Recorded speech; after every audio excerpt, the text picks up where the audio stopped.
Later this morning, two former Trump administration officials will testify publicly for the first time about what happened during the Capitol riot on January 6th.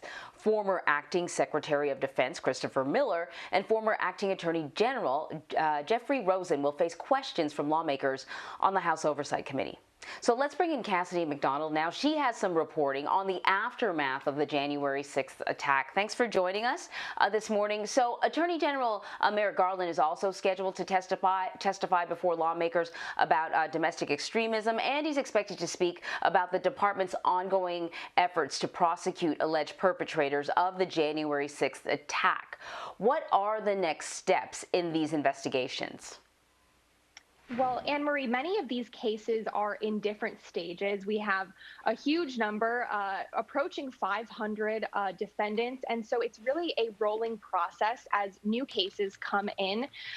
In the cases that are farthest along, there are a handful of defendants that we know are negotiating with prosecutors for plea deals. That is, negotiating to plead guilty in exchange for cooperation or sharing information.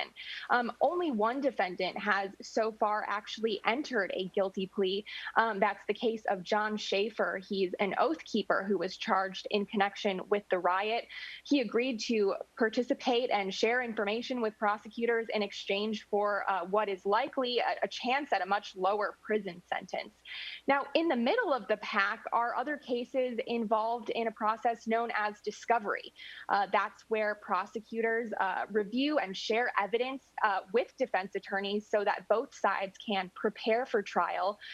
In some of these cases, we know that Capitol Police have actually offered tours to defense attorneys so that they can review what's now become the scene of the crime so that they can tour the Capitol grounds.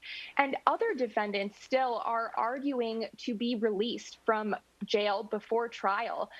Some of these cases have been decided based on the alleged crimes, whether they're violent or nonviolent crimes. And then other crimes, the FBI is actually still looking for suspects. And the FBI is still hoping for the public to continue to share tips and help to solve some of these still unsolved mysteries.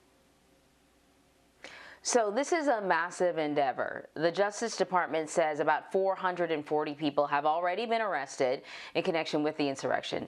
So what do we know about who these defendants are? Well, we've been tracking all of these cases as they come in. As you said, it's a massive number of cases. It's a massive effort. So here's what we know so far. They come from at least 45 states plus Washington, D.C. So nearly all of the nation is represented among these defendants. The defendants are mostly men, but around 50 defendants are women. The average age of these defendants is about 41, from the youngest, who is an 18-year-old defendant accused of assaulting an officer, up to the oldest, which are two 70-year-old men who actually share the distinction of being the oldest alleged Capitol rioter.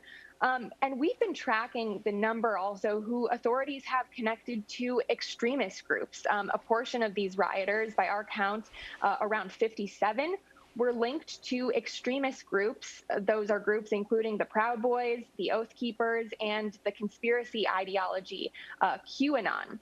And we've also been tracking the number who are involved in law enforcement and military. At least 44 are current or former military members. And we've also found at least 10 who were current or former law enforcement officers. About half of those were employed as officers at the time of the riot.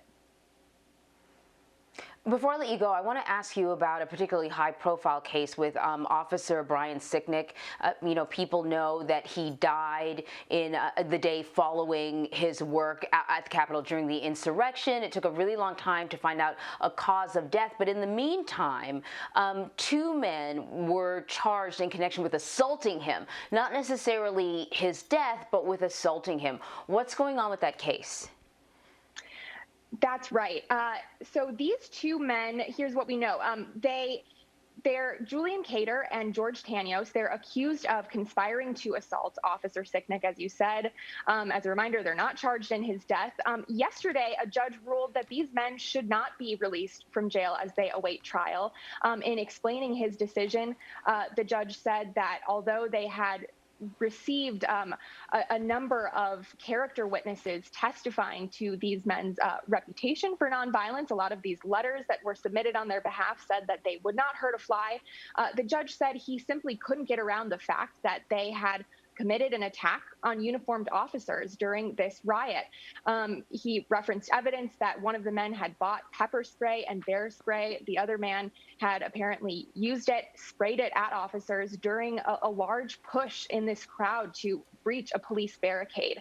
And he said he also pointed to video of Officer Brian Sicknick, who was filmed after this attack, after he was apparently hit with chemical spray, wandering around. And he said, the judge said it was clear that he was violently assaulted and hurt. And for that reason, he decided that these men should stay in jail as they await trial.